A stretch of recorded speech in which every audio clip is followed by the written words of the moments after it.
As you can see from our slides, we take things very serious. We're extremely professional.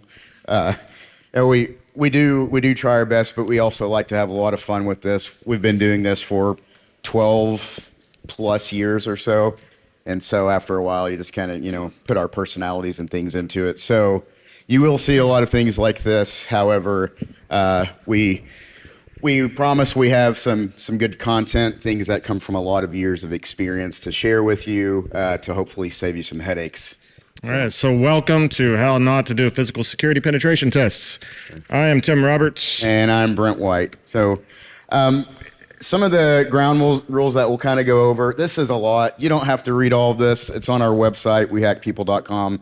Just kind of an overview of some kind of the iceberg of our experience, some of the companies we've worked with, the agencies that we've had the privilege of working with as well, and then, of course, presenting multiple times and learning a lot, not only from our jobs, but from conversations with you who also do this type of work or have ideas along with it. So this is kind of the overview. Oftentimes in our talks and a lot of these talks, it's like, here's how to exploit it. Here's a neat bypass. Here's a new tool.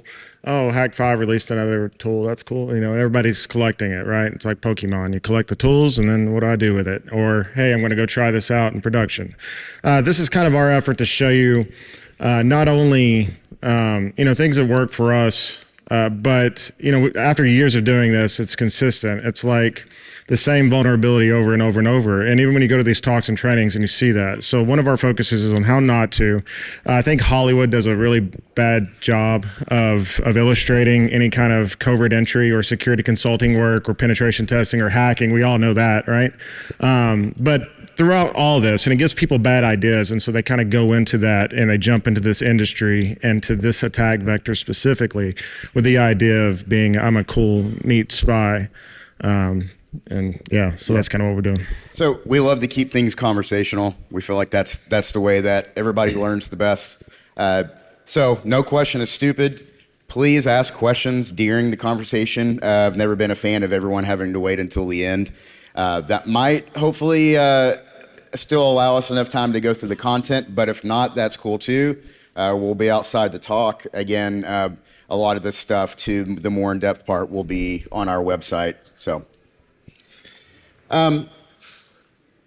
Primary goal. A lot of times, even with pen tests, we do a lot of network pen testing too, full scope red teaming.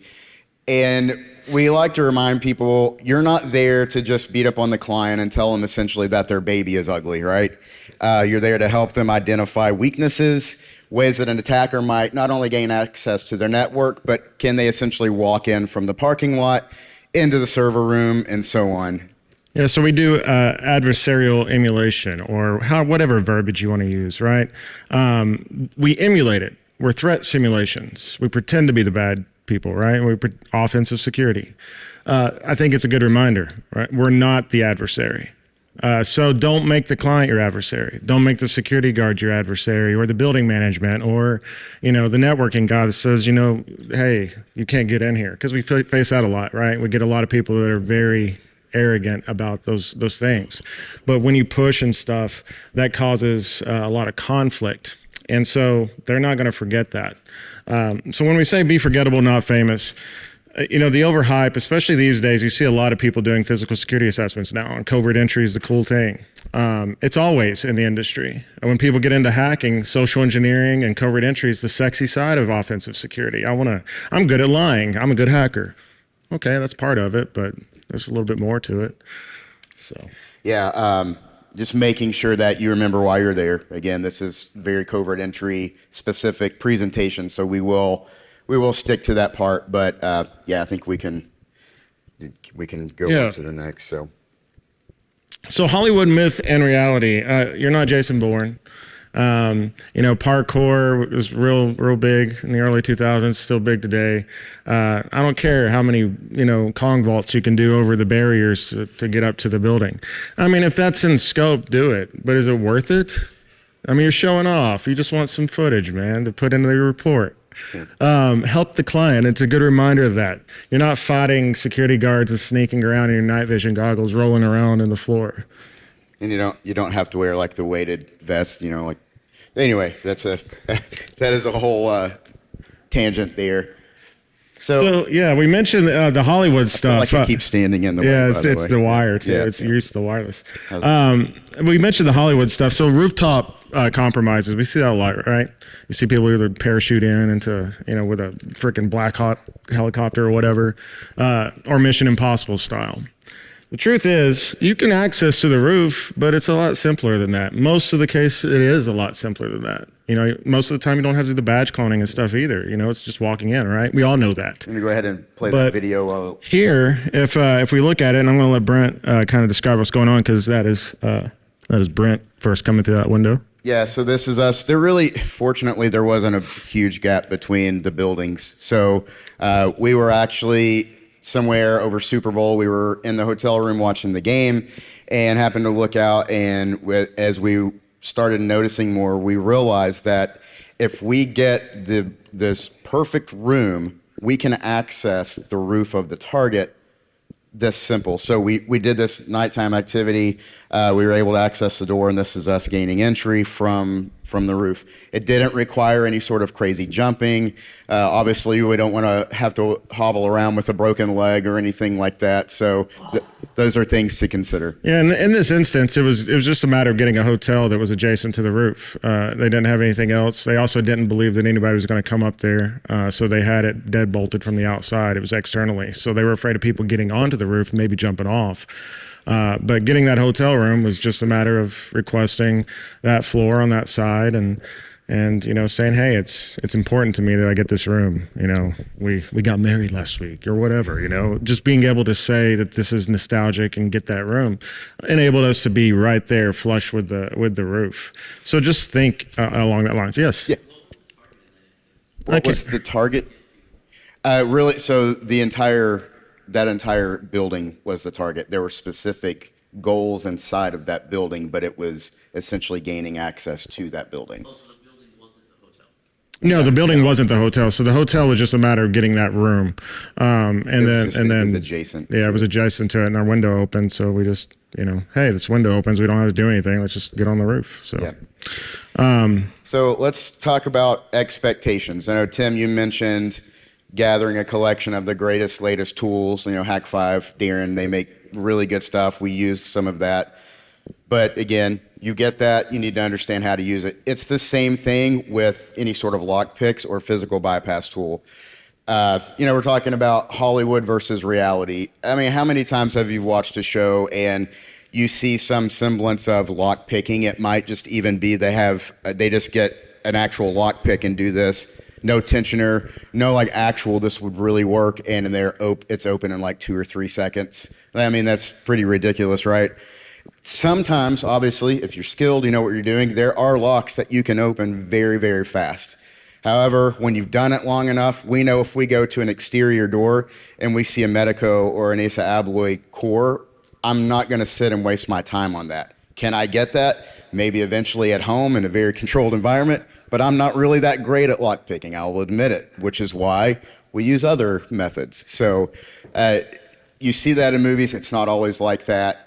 Just make sure you practice it enough so you can tell what is going to work. So the physical and electronic bypasses are usually the quick things, right? First responders even use these. We've adapted it in covert entry and in the industry. But being able to shim a lock or quickly open it, to his point, say you do see some, great best padlock and you're like, man, I can't pick that. But look at that. They've got the hinge with the externally facing screws.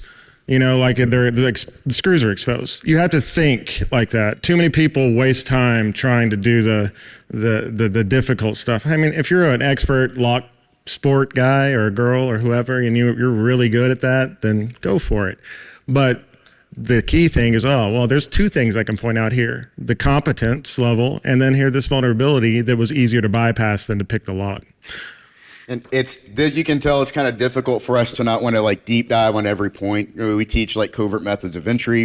There's a lot of stuff that we've done, so we'll kind of keep going through. And as I mentioned, a lot of these deep dives on things are on our website, or we're happy to talk to you about that after the talk. So Yeah, I know that's Yeah, I think a the fault key, of mine. yeah, the too, key so. takeaway here though is to understand the why. Don't just know how. Understand why it works and everything. Instead of, I got collecting a whole bunch of tools that you're kind of partially. Bruce Lee said he fears the man that studied the one technique 10,000 times versus the person that studied 10,000 techniques one time. Right? I think this applies to so many things. Alarm systems, they matter. Why do they matter? When you're talking about scope, you're developing your rules of engagement. Even from the statement of work on, when you develop that test plan and it's signed off, it is important. Is incident response in scope? Is alarm testing in scope? And if it is, it has to be, even if it's not, it has to be considered, because that's a compensating control, right? They're able to do that. So when you do your risk ratings and stuff, you have to consider this.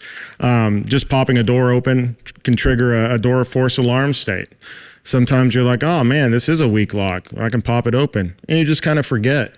Oh, well, they've got a sensor there, and now the alarm's going off, or it's a silent sensor and it's alarming the security guards in the downstairs, or security forces at the front of a base, or whatever you're doing. Yep. We've noticed too that in buildings where they are pretty good about their alarm systems, that let's say a crash bar tool, you can actually put it in and engage the crash bar and pull a door open, but they also have the rec sensor that's actually tied to the alarm system. So now, if you know what you're doing, you know that you need two people. You need one to pull the door, and you need another one that can use canned air or something to trip the sensor, so the system thinks someone's leaving the room. So there's a whole thing behind that too. And something else that you need to be aware about if you do this or you're wanting to get into this, especially when there are alarm systems, when you are trying to implant a device in, let's say, behind a badge reader, you need to be aware of the fact that there can be tamper evident switches that are enabled. So the moment you start pulling that badge away from the wall, the sensor inside of there measures distance.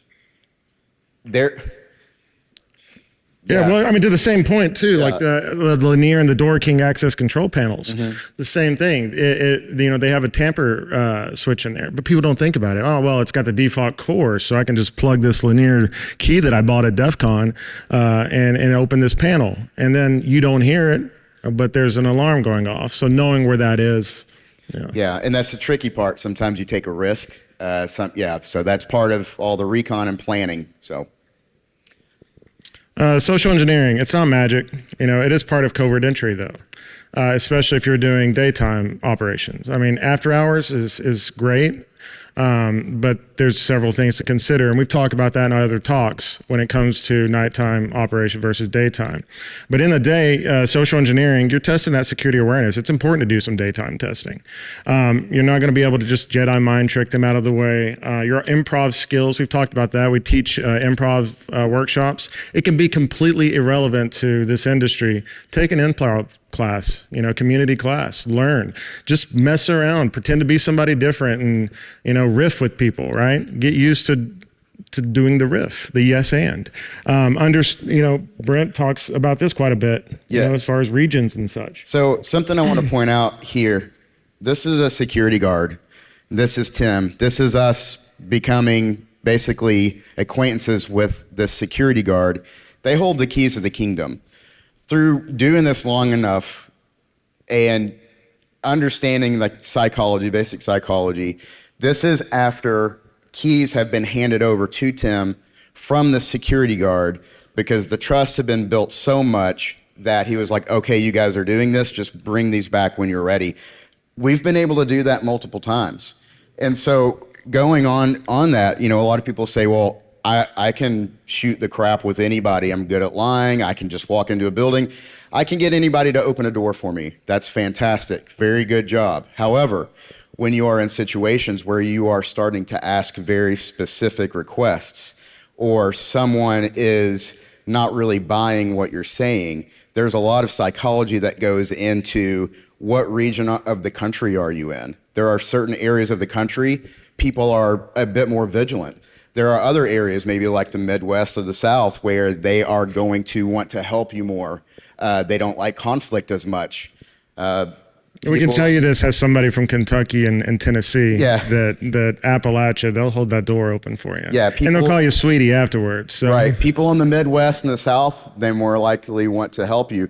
Sometimes Northeast or far West Coast, they don't really care to have confrontation. So there are a lot of things, even the roles that they hold and what you're asking. So there's a lot more that goes into if you can just lie to someone.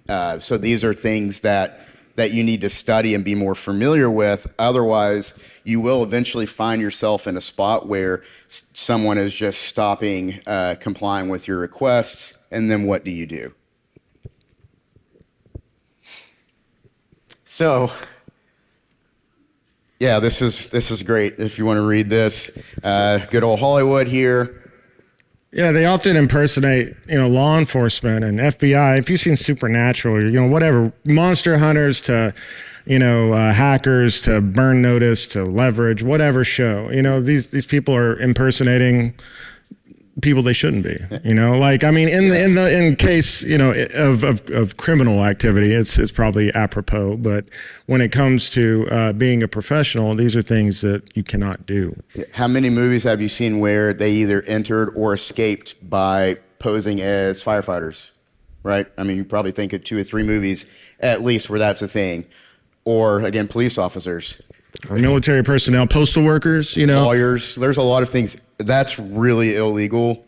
Don't do that unless you are already doing something nefarious and you don't care about a signed letter of authorization. At that point, I can't help you. However, if you are concerned about not going to jail, this is for you. So. No. Yes. What is the threshold for impersonating a person? Like if I dress up in a $5 police costume from Spirit Halloween, does that count as impersonating? Or do I verbally need to say? The question is, if he dresses up at like something from Party City and it's clearly a police costume, what's the threshold? I will start off by saying I'm not a lawyer. I will also follow that up with, if you do that and you're being like silly, like drunk, confused guy that wandered in somewhere, where's the party at? That's probably different. However, if you're like, I'm a police officer, people are going to be like, no, you're not, and now I'm calling the police, and you are impersonating a police officer in a cheap costume. Yeah, and I think also, if I put on brown hat, a brown shirt, and it says UPS on it, then, I don't have to say anything. It's alluded to, right? So that's not going to, I'm not a lawyer, but I'm not stupid. That's not going to hold up in court when they say, well, you didn't know you were dressing up like that? You knew what you were doing. Good rule of thumb, if you're kind of confused and you're not sure, just pick something else. Yep. And there's constants that work, and we'll get into that. We do use disguises. We've started to use them more and more lately. We will sometimes retest the same facilities.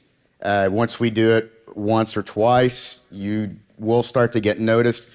Also, we do present a lot, so we have been recognized on assessments from DEF CON talks or other presentations that we've given. But they didn't even turn us in, though. Yeah, they're like, are you guys doing a test? We're like, yeah, no, I promise. Like, literally, how that conversation, are you guys doing a test right now? Like, no, we're not, I promise. So, there are some really, really cool disguises. There are things that CIA, FBI utilize that look really good. However, they have a lot of money and they have a full staff and they have a long time to prepare these things. The Mission Impossible style stuff, that is Hollywood. To a degree it exists, but there should never really be a reason in this job that you ever need anything that elaborate. If you do, then you might want to plan better and find a different way to make it more realistic. So, well, before this video too, and this is common, everybody knows this, but you start buying new things that doesn't look like it's worn in or used, and that's a red flag for people that are security minded, right? So be mindful of that as well. But this is probably the most extreme that we've ever gone as far as disguises. And Brent had done this earlier. So in this video, it's me recording Brent just kind of repeating what he had done. Because we were being followed because we had done some recon. You click that real quick. Yep. Just some quick things to remember if you are utilizing disguises. It's what we refer to as superficial changes. So I have very short hair. and I kind of have a round face. So one of the things I'm going to do, obviously, is longer hair. I'm going to try to elongate the shape of my head. So for example, I'm wearing a dark shirt now. I will put on something very bright or even white long sleeve. And the point being is when someone's looking for me, they're looking for someone that kind of looks like maybe a roofing contractor. And now there's this guy with short hair and short sleeve shirt. Where did the roofing contractor go with the long jacket? So you can see in this video, this was after some surveillance. We noticed that the few security guards were approaching our direction. We weren't certain if they were coming to us or not. We already had an escape plan routed out. But it's just simple stuff. That was real quick. And my dad's also a magician, so that helps. But yeah. The quick change stuff helps. We get some pointers, yeah. Yeah, and Brent just being able to have a wig attached in it. The wigs look bad. If you're going to do a wig, make sure you get a good wig. But if you put a hat on or something. But we were at a distance, so it was very helpful because Brent's using a good camera to do some passive reconnaissance. Yes. When we use disguises, are we also doing voices? Not really. If we do get, the whole reason we do disguises is that if we are past the point of our long range reconnaissance and we're starting to gain entry, or we're getting closer to look at certain things, or we're starting to hang out around where you go to lunch to clone badges, listen to things, we typically still stay far enough away and try to avoid specific interactions. We will change the way we walk. Like if I usually stand like this, like in that, I'm just gonna, I'm gonna kind of lean back and sway a bit more, like silly things like that can have an effect. So, and then also the whole gray theory, right? The gray man theory, just wearing muted colors, neutral colors, nothing that stands out. I wouldn't walk in with my circus mustache and be like, "Hey, I'm here," the next day, and they're gonna know me from the day before, right? You want to be the most boring person ever, so no one remembers seeing you. So there are times where I do cover that up. There are also times where if I'm far enough away or it's lower light, I have fake tattoo sleeves. So there are mitigations. Yeah, and you can also get a paste that's pretty theatrical paste and stuff to cover tattoos if you needed to. I wouldn't walk in there with a big tattoo on your face. You could try. I guess it depends on the area. But it depends on what you're doing. Was there another hand up over here, Bruce? Okay, cool. All right, high-tech toys rarely save a bad plan. So yeah, you can get all these fancy toys, and do all this stuff, but you have to have a solid guy. So you have to have a believable story, the look, the energy. Looking at their business profile on LinkedIn or the target's website, you can discover so many things. Right? For years, Brent and I never badge cloned. Why? I mean, most of the time, 90% of the time was piggybacking because we had forged a badge in a sleeve, with a matching lanyard, or at least the matching color of the lanyard. So there was no need for it. Now, these days, I think it's important, but when we first started, we didn't do that, because the reason why it's important is to be able to say, is your badge system encrypted or not? Is it capable of being cloned? And those are things to consider as well. But I'm not going to solely depend on my new iCopy X or whatever, or, the Boss cloner I got lucky with years ago and I still have. Doing that kind of thing is cool, but it doesn't have to be your go-to. The more primitive and simple things still work. And that's what's kind of embarrassing about, this kinds of attack vector. Everything that we use is publicly available. We make it a point to drive the point home with clients that we don't utilize locksmith licenses to purchase specific things. We don't have things that are limited only to government personnel. Most of this is off of Amazon, as Tim mentioned, Hack 5, our friends at Covert Instruments, or whatever it is. So that's something else to mention. So we mentioned Hollywood. I like to just bring it up when they get it right, too, when they get it wrong. Mr. Robot, if you're not familiar with it, you should be. It's kind of old now, but there were several of our friends that were advisors on that show. And they're legitimate attack vectors. Some of it's a little Hollywood polished, but for the most part, they're kind of legit. This scene in particular, they're using what became a boss cloner, but all it is pretty much a HID garage reader, because the antenna's big enough. You can put an Arduino, your Raspberry Pi, whatever you want in there, however you have it set up, but that antenna can read at a longer range than your flipper.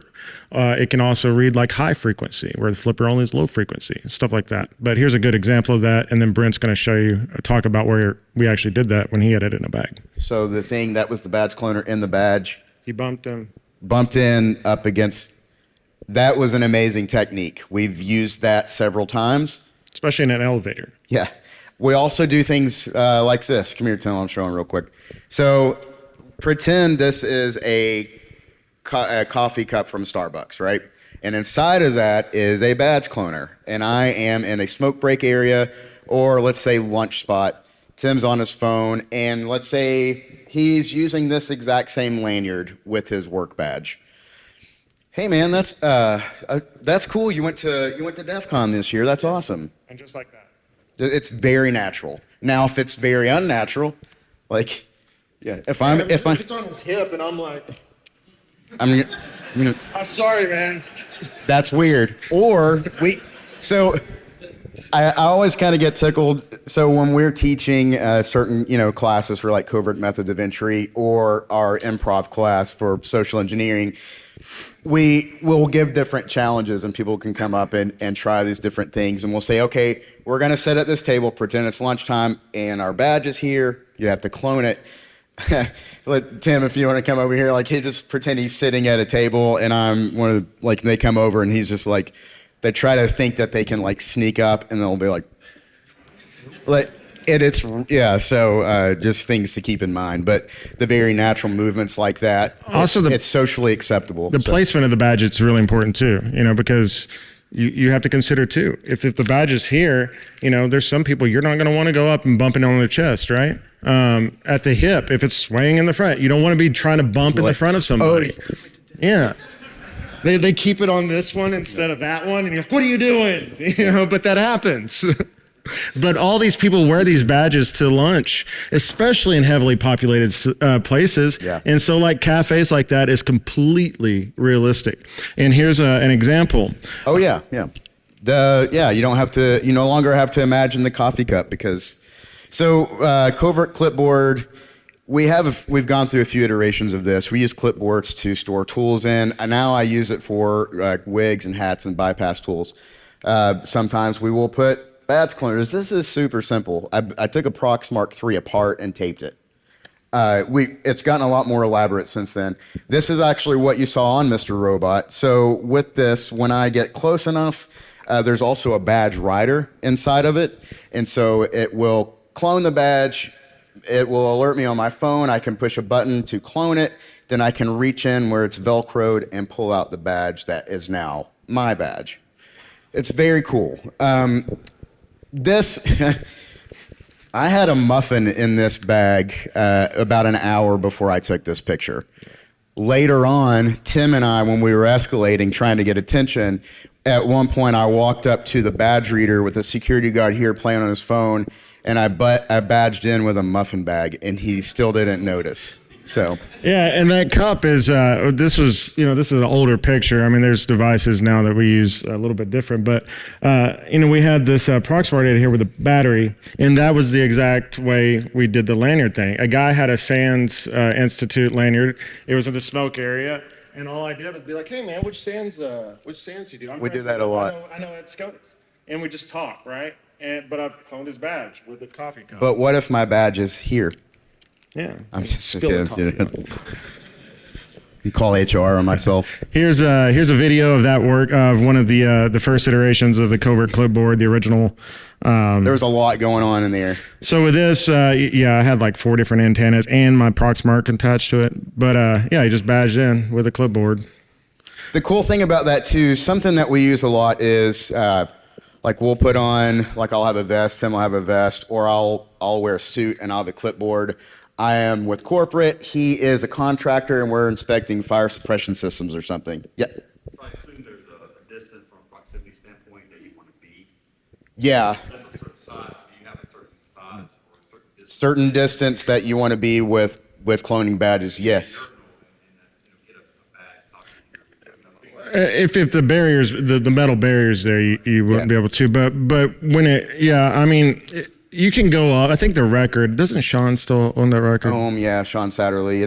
Our buddy Sean has the record for the longest distance. I think it's well over 3 feet, but that's pretty impressive, right? A flipper, you have to sit there and freaking rub it and like figure out where it's at, right? It's not super ideal unless somebody's left their badge on their table or store. In reality, pretty much anything you can buy to badge clone, you pretty much have to touch the badge. Yeah, and then also depends on the encryption level of the badge too. If it's a low frequency badge, it's going to be easier to clone and stuff and quicker. But you're using high frequency or something, you're going to have to use something like an iCopyX or Proxmark or whatever to do that to clone those. If it's NFC, yeah, that's cake too, right? But here's an instance where I wanted to use the flipper specifically because they had gotten so popular. Everybody had one, and I'm like, this is so common that I'm going to show them that, here's what happens just using this flipper. And in this instance, I'll let Brent tell this story. So this was pretty cool. So I was sitting at the opposite side of the table with Tim. This employee was sitting there kind of leaning forward away. So his badge was here. And so Tim was like, hold on a second. And so he grabbed a quarter, threw it the opposite way, and right as soon as it hit and the guy turned like a his video head for game. a second, that's when he moved and cloned the badge because it, was the misdirection. Felt like I was in the Hitman or something and just tossed the coin. Huh? But that's what happened. As I just tossed it, and the guy looked over there, and it was just enough time for me to reach at his badge. It's sticking out. Yes. So it sounds like keeping my badge on my waist is much safer. I think it just depends. I think my thing is just be conscious of it. Don't let people rub up against you either or get that close to you. But there's also RFID blocking sleeves and stuff where you can pull it out as you badge in, and that's what we usually recommend. It's easier to clone a badge in a group when it's hanging on the hip, in my opinion. When it's up here, that's a lot more of a personal guarded space in general. So you need a different reason or a different energy or motion to get into that space without someone being like, hey, what are you doing? So for me, on the hip is easier to grab. Yeah. I have a breach wallet, claims it's RFID blocking. Is it actually? So RFID wallets that you can buy, do they actually work, essentially was the question. There are a lot of them that have been tested that don't. So try it yourself if you have. Use your flipper. Use your flipper. Try it out. A lot of them don't really work that great. All right, let's see. So we talked about badge implants again earlier when I was talking about tamper switches. Here we have a very primitive way of bypassing this particular model, and just wanted to show you how it's implanted. Here's the device where you can essentially replay something that's captured with a pin. Very convenient. However, one thing you have to remember anytime you're implanting, when you remove that implant and a wire breaks, do you know how to fix it? Do you have the wire cutters? Do you have the wire strippers? Do you have the tape? You have to know what you're doing when you use these tools so that you're not causing permanent damage in a facility. And most importantly, is that in your scope, right? Is it intervals of engagement? Have you talked to the client about, hey, we have some bugs that we vampire clip into that? The coding might be on there, but we can put some tape on it, it'll fix it. Let them know what you're doing. Don't go in there. Also, another key important thing, is it building management that manages that system? If it is, the tenant is going to make some real people mad when they say, oh yeah, you can do that, and they don't manage the doors or the access control system. So those are things that a lot of people fail on in real life when they do these assessments because they don't think about that. They also trust the client like implicitly. When the client says, I'm the sponsor, or so-and-so, we've got their signatures, here you go. You're authorized to do this. Yeah, they're authorized to do this.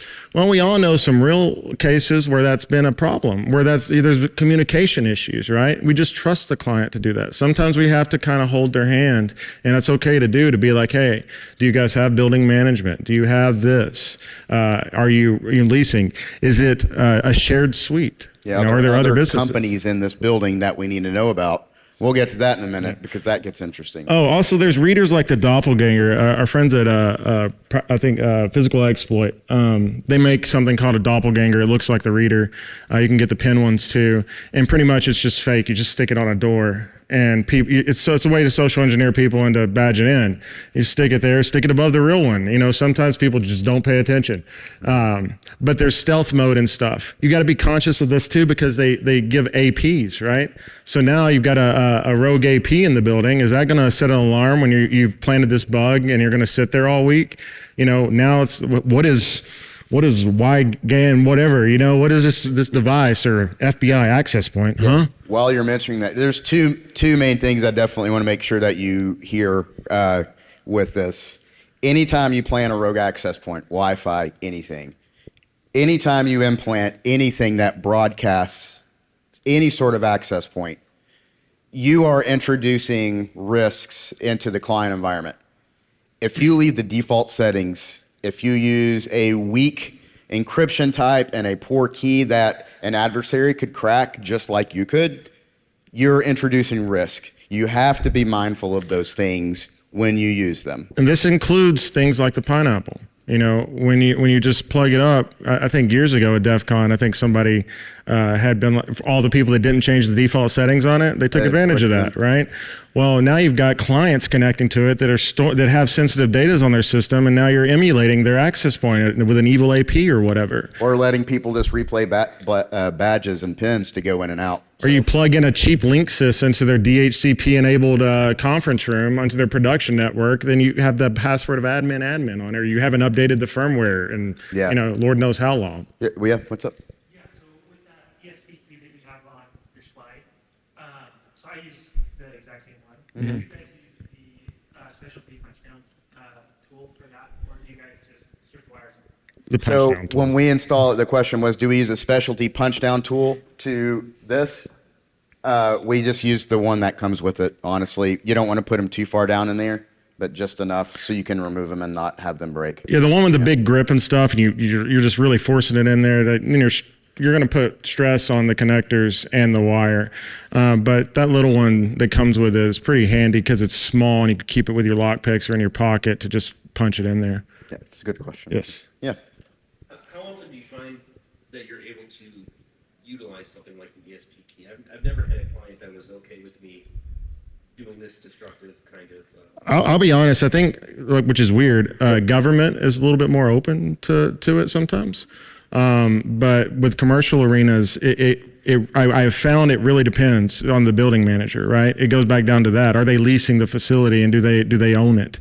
If they own it and you have the physical security guy on board with you, then they're oftentimes just as curious as you are as if it will work.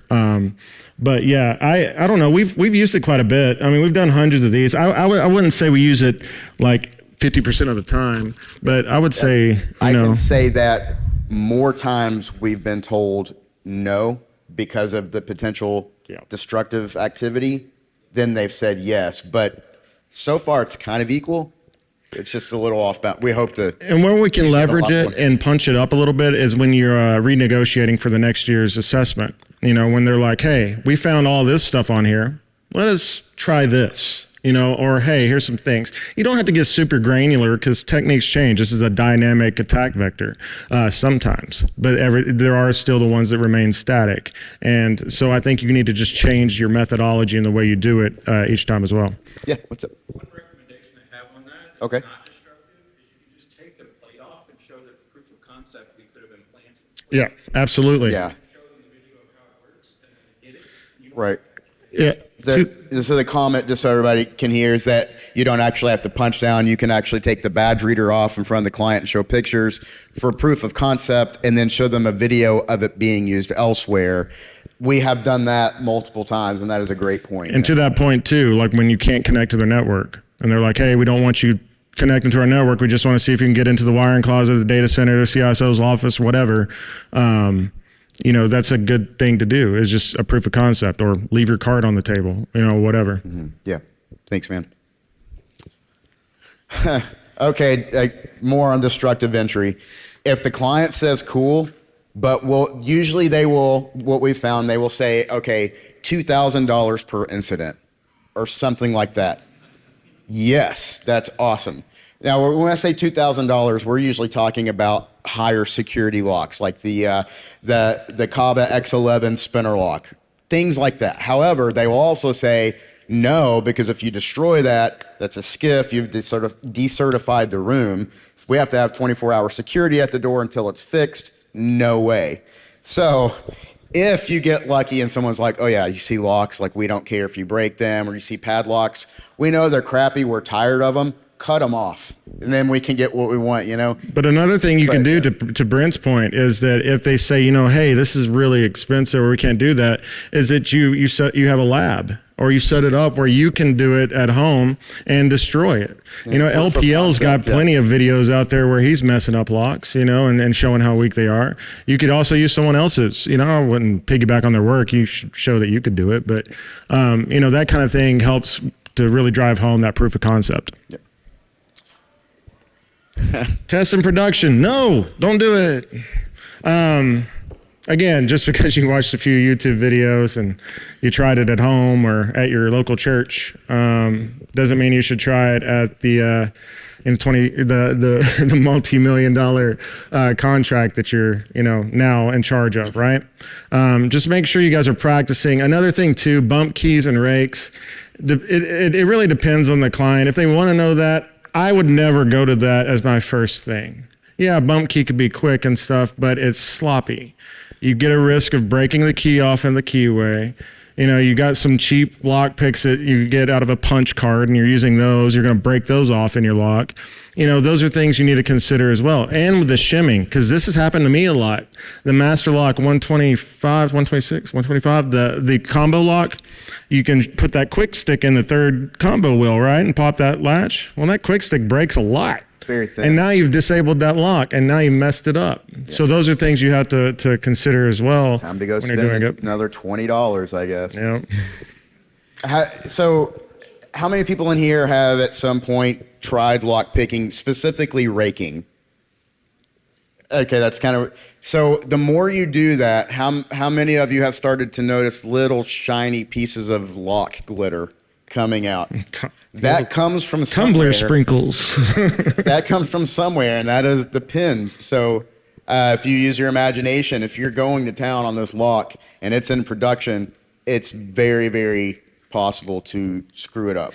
Also, it ruins forensics, right? Mm-hmm. So if there is an actual incident that happens, then it's kind of hard to see that. I mean, like there's also common wear and tear, but you can tell. Like, and I think there's a lot of people out there that have some videos where you can see up close what it does to a lock, and you can see that those rakes and those bump keys really go to work on them. Okay, this is the fun part. Fortunate for us, with the amount that we've performed, we've only had a handful of incidents between the two of us. Security, if you're doing something and security's paying attention, they come up and say, hey, what you doing there, buddy? You know, if they're aggressive, which has happened a couple of times, because they have no idea who you are. They have no idea what your intentions are. They have no idea if you are violent. So they are going to approach you on edge. They don't know what to expect. Don't take it personal. The best thing that you can do is comply. You can say, I have a letter of authorization. It's in my back pocket. You don't want to be like, oh yeah, let me get something for you. Not a good idea. Right in here. Just comply. Just like if it was any sort of law enforcement officer, anything like, hey, I'm supposed to be here. I have a letter. It's in my pocket. Can I grab it? Or would you prefer to get it? Whatever it is, just comply, right? Yeah. Again, don't be the adversary, right? And give them some grace. To Brent's point, put yourself in their position. You know, if you are a security guard tasked with protecting the people in the facility and the data and everything, and you see somebody picking some locks at night, what are you going to do? Right? Give them some grace. And then with that, you also have to be kind. You can't be a jerk. Yep. Oh, well, you know, I was tasked, I'm supposed to be here. Well, I mean, if that's your guys, if you think that's if that's the tactic you want to go with at night when the armed security guards approach you and ask you why you have, you know, a shove knife in your hand and a backpack full of tools. You have to remind yourself you are not in a position of authority at that point by any means. until all the smoke clears. Then you can talk, and maybe they'll be like, oh, can you teach me how to pick locks? We've actually had instances like that where once the smoke clears and we talk to them, they're like, oh, cool. Tim has a funny story about picking a lock, and while he's doing it, the security guard comes up behind him, and he's like, that's when he's like, what you doing? I tell that story every talk I do, I think, because it's just funny to me. It'll really stick funny. with me. That security guard peeking over my head. I didn't hear him at all. This guy was like a cat. And I'm picking the lock, and he looks up, he goes, what you doing, buddy? And that made me crack up. I was like, hey, dude, sorry.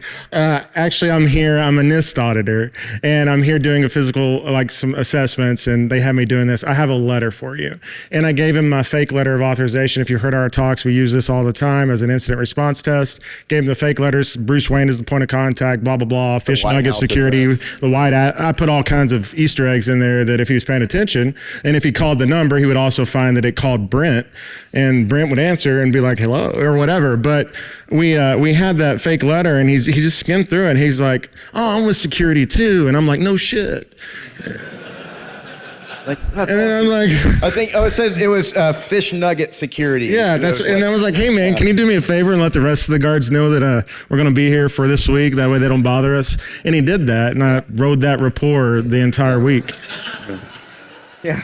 So yeah, do not run. The moment you run, you are now a person of interest, and they will be calling other, like if it was just the security guard for the company, now you have local law enforcement after you. Wrong building. As I mentioned earlier, if you have a target and it's shared facility, there are multiple tenants in there. However, let's say that from the outside, every door looks the same, and you happen to open one of those doors and you're feeling great about yourself, and you go right into an office and you shut the door, you plug in, you start doing the good old LLM&R poisoning, if that kind of gives you a date of when something like this might have happened.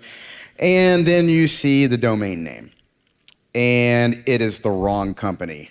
What do you do? Well, what I did in that case was I called my manager. We spoke to the company, and they were like, oh, okay, cool. Well, it sounds like we have some things to fix on our network. So they essentially got a miniature free pen test and physical assessment. And But they won't always be that kind. no. You know, some people, yeah, you accidentally get in their suite, or you accidentally dump their SQL database. You're dumping a bunch of tables on something you thought was, connected to it, and you're like, oh, this is still in scope. And same for, all the technical pen tests. The same goes for physical. Yes. So I got a question, because you've hit it on a couple times now, what you've been talking about, like it's not an anomaly log, but the screws are outside, or they've done this really great security thing, but the security guard's like, no, let me escort you in. Yeah, right. That has happened. Yes, Yeah. absolutely. Commendable practices are just as important as calling out all the high level and critical findings you're putting in your report. We always put even if you have to dig at the bottom of the barrel. You know what? They did a good job opening that door for me. Yeah. This door that was propped open had a brand new doorstop. Yeah. Not like that. But we never put names for negative findings. Yeah.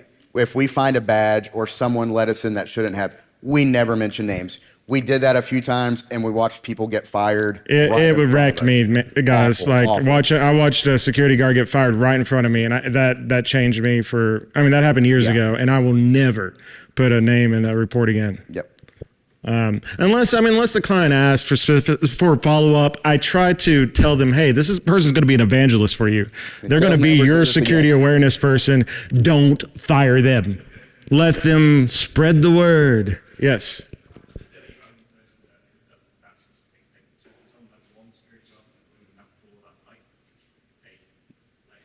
So, yeah, so the question is, what if it is only one person that can do that specific thing that's in the report, like a security guard overnight or whatever?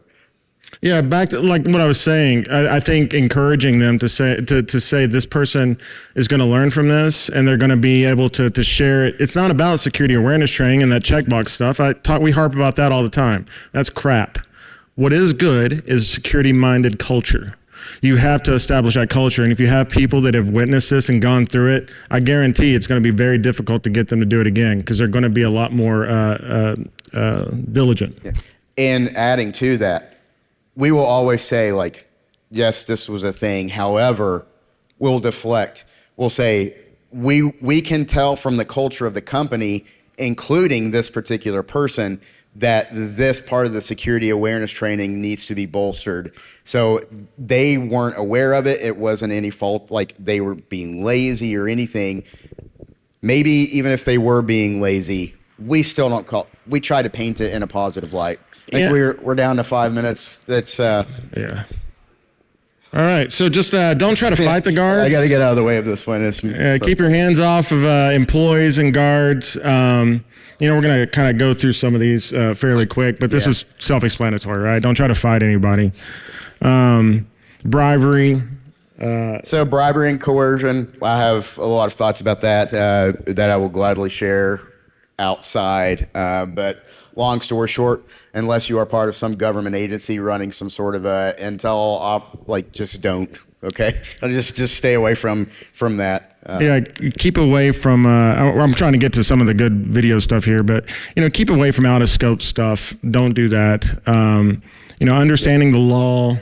We mentioned this. The differences between invitee, licensee, and trespasser. So you're invited to be there. So roger that. Yes. And then surveillance laws, assumed privacy. Yeah, you have to understand surveillance laws. If you're going to do any sort of like video or audio recording, I've heard people talk about, we'll get into a conference room and leave this recorder in there so we can hear what the meeting's about. Probably don't do that. Yeah. Don't try this. I don't know if you guys have seen this video, but it is awful. This is not our video, by the way. But yeah, don't try to do that. So this is an example. It does not get better. For the sake of time here, we'll just fast forward to the end. But here's a better way of doing it. Think outside the box. Underwear. So in this instance, I could have climbed in this hole that was pretty high up there and risked injuring myself to get inside of this to push the gate. But then in this instance, I was like, I bet I could step on you, Brent, and stick my hand in here and push open gate on that. And it had the default key on it. So you just push that open, and we were able to open this parking garage that had no unfettered access through their stairwell. There were also fences that we could have cut and entered through, but path of least resistance. And we didn't have to carry bolt cutters, which is a pain. Yeah. So there you go. On that one, we don't have enough time. Just if you have time to talk to me, ask me about weaponizing a cat. Yeah.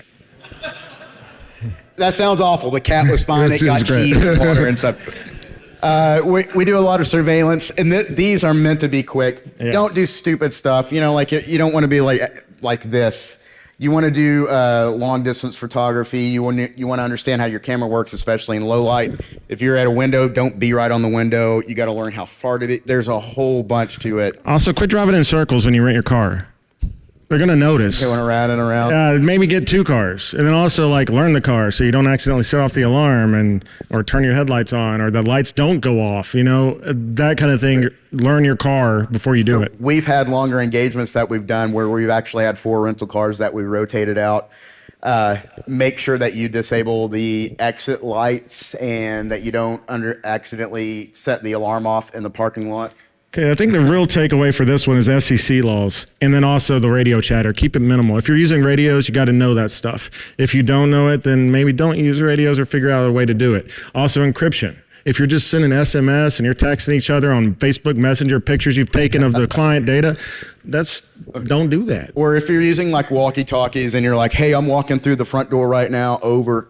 It's like you don't use codes have Bravo, Charlie, or whatever. Sounds cheesy, but everyone knows what it means. For the sake of time, let's hold off on questions till the end, just because we want to get through the rest of this. We only got 2 minutes. Here's our top 10, the We Hack people, our top 10 list of covert entry. While they're reading through that and doing a point, the link that's linked to this talk in Hacker Tracker goes to a page we made. It has this on it. It will have a lot more resources. We knew there would be things we couldn't cover. We're going to try and put that on the page too. But if you want to take a picture of this or go through Tracker or Hacker Tracker to our website link. Yep. This, I know we spent a lot of time where we don't have to carry backpacks and have a lot of gear, which can make you look suspicious.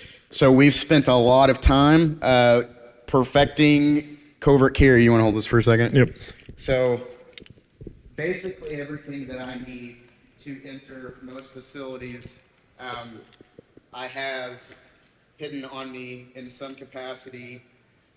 And there are, unless you start going through and seeing things, you have no idea really. And these are clothes that are made for special operators. They're made for undercover. Different pants made to carry, conceal, magazines, shirts, pockets hidden in my collar. Like there's Velcro on this one. Those are things that we've worked with other companies for to be able to basically perfect whatever we need, wherever we're going, without being seen. I mean, it goes on and on, but yeah. Well, I was waiting for it. Wasn't sure if he put this waistband on that he could fit a lot of stuff in that. So that's it. That's a lot of years of research. It's all on the Yep. website. And guys, I know we're approaching the last minute here, so if you want to take a picture of the QR code, you can get into that. But thank you guys so much for your time. We're going to go ahead and put up our information thank you. here.